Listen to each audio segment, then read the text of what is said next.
ಏವಂತ video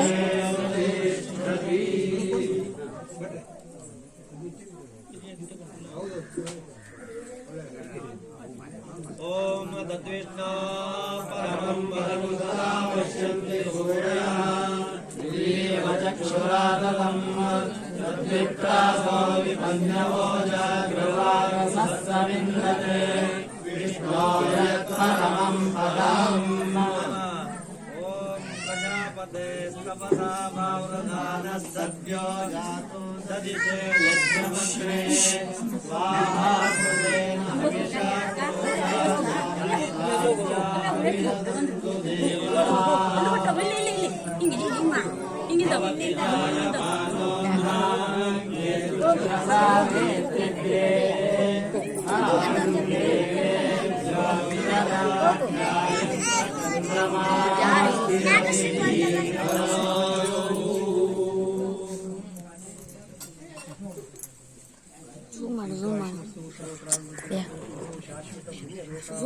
ಈಗ ಆಗ್ತಿಲ್ಲ. ಅಜ್ಜ ನೋಡು, ಅಜ್ಜ ಬಂದ ಕಾಗೆ ಎರಡೆರಡು ಕಾಗೆ ಕಣ್ಕಾಣ್ತಿಲ್ಲ. ಎರಡೆರಡು ಕಾಗೆ ಅಂದ್ರೆ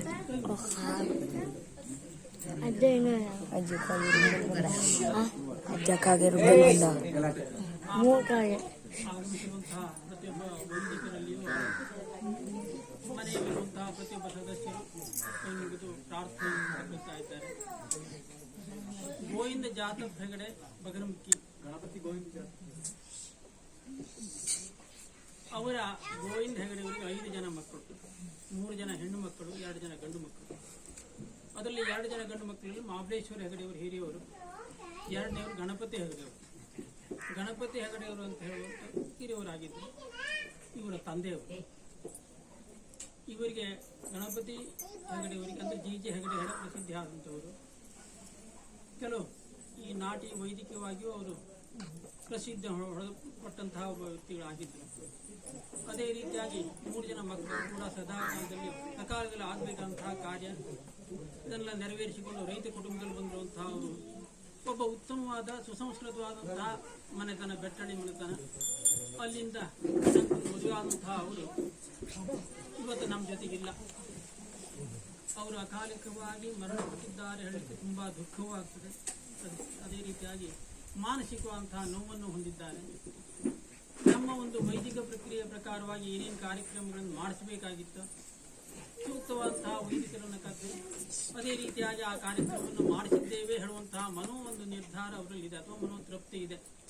ಆದರೂ ಕೂಡ ಗತಿಸಲ್ಪಟ್ಟಿರುವಂತಹ ಇವರ ತಂದೆಯವರಿಗೆ ಸದ್ಗತಿಯನ್ನು, ಇರುವಂತಹ ಮಕ್ಕಳಿಗೆ ಉತ್ತರೋತ್ತರವಾಗಿ ಒಳ್ಳೆಯದನ್ನು ಹರಸಿ ಆಶೀರ್ವದಿಸಬೇಕು ಅಂತ ಹೇಳಿ ಈ ನೊಂದಂತಹ ಈ ಕುಟುಂಬಸ್ಥರ ಪರವಾಗಿ ನಾನು ಕೇಳಿಕೊಳ್ತಾ ಇದ್ದೇನೆ. ಅವರು ಪ್ರಾರ್ಥಿಸ್ತಾ ಇದ್ದಾರೆ.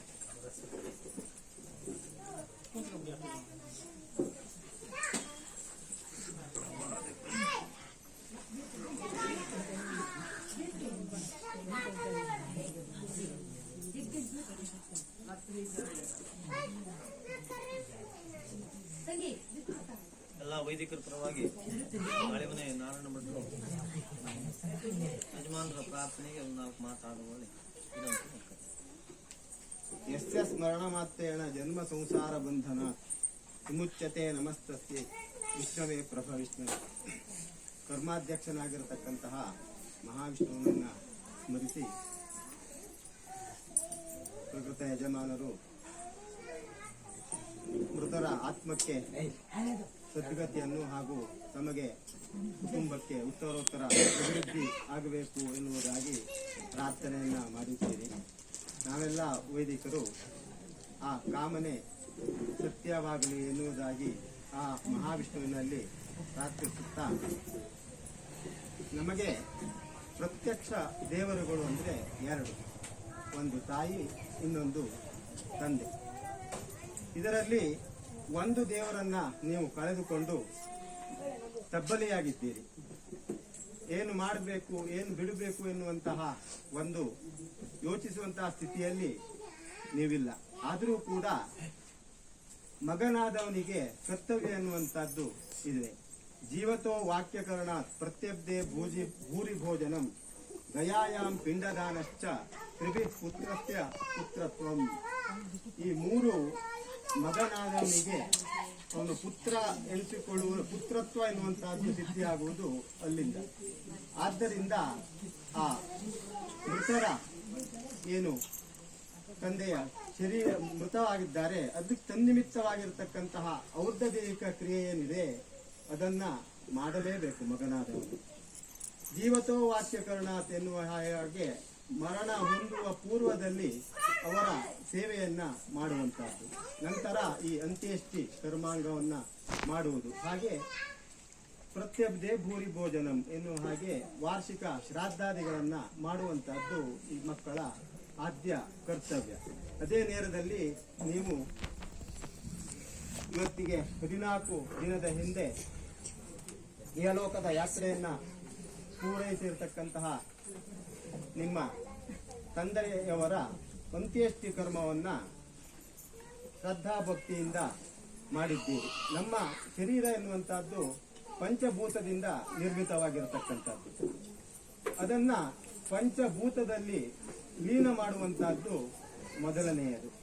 ಆದ್ದರಿಂದ ಮರಣ ಹೊಂದಿದ ನಂತರ ಗರ್ಭೇಶೇರಿಯ ಮೇಲೆ ಅವರನ್ನ ಮಲಗಿಸಿ, ನಂತರ ಸ್ನಾನಾದಿಗಳಿಂದ ಶುದ್ಧಗೊಳಿಸಿ, ಮಾಲೆ ಹೂವು ಇತ್ಯಾದಿಗಳಿಂದ ಅಲಂಕರಿಸಿ, ಯಜ್ಞೇಶ್ವರನಿಗೆ ಕೊಡುವಂತಹ ಹವಿಸ್ಸನ್ನಾಗಿ ಅದನ್ನ ಪರಿಣಮಿಸಿ ಯಜ್ಞೇಶ್ವರನಲ್ಲಿ ನೀವು ಆಹುತಿಯನ್ನ ಕೊಟ್ಟಿದ್ದೀರಿ. ಇದರಿಂದ ಪಂಚಭೂತದಿಂದ ನಿರ್ಮಾಣವಾಗಿರತಕ್ಕಂತಹ ಶರೀರವನ್ನ ಪಂಚಭೂತದಲ್ಲಿ ಲೀನವನ್ನ ಮಾಡಿದ್ದೀರಿ. ಆ ಪೂರ್ವದಲ್ಲಿ ಕರ್ಣಸೂಕ್ತ ಇತ್ಯಾದಿಗಳನ್ನೆಲ್ಲ ವೈದಿಕರ ಏನು ಒಂದು ಹೇಳಿದಾರೋ ಅದೇ ನೇರದಲ್ಲಿ ಮಾಡಿದ್ದೀರಿ. ಅಂದ್ರೆ ಈ ಪ್ರಾಣವನ್ನ ಹೇಗೆ ಕಳಚಿಕೊಂಡು ಹೋಗಬೇಕು ಎನ್ನುವಂತಹದ್ದು ಆ ಕರ್ಣಸೂಕ್ತದಲ್ಲಿ ಬರುವಂತಹದ್ದು, ಮಹತ್ತರವಾಗಿರತಕ್ಕಂಥದ್ದು. ಕರ್ಣಸೂಕ್ತವೇ ಹಾಗೆ. ಯಾಕೆಂದ್ರೆ ನಾವು 10 ಜನ ಕುಳಿತುಕೊಂಡಿದ್ದಾಗ ದೊಡ್ಡಕ್ಕೆ ಮಾತಾಡಿದ್ರೆ ನಮ್ಮ ಲಕ್ಷ್ಯ ಯಾರಿಗೂ ಇರುವುದೇ ಇಲ್ಲ. ಅದೇ ಇಬ್ಬರು ಎಲ್ಲೆಲ್ಲ ಮಾತಾಡ್ತಾ ಇರಲಿ, ಎಲ್ಲರಿಗೂ ಕುತೂಹಲ ಅವ್ರು ಏನ್ ಮಾಡ್ತಾ ಇದ್ದಾರೆ ಎನ್ನುವುದಾಗಿ.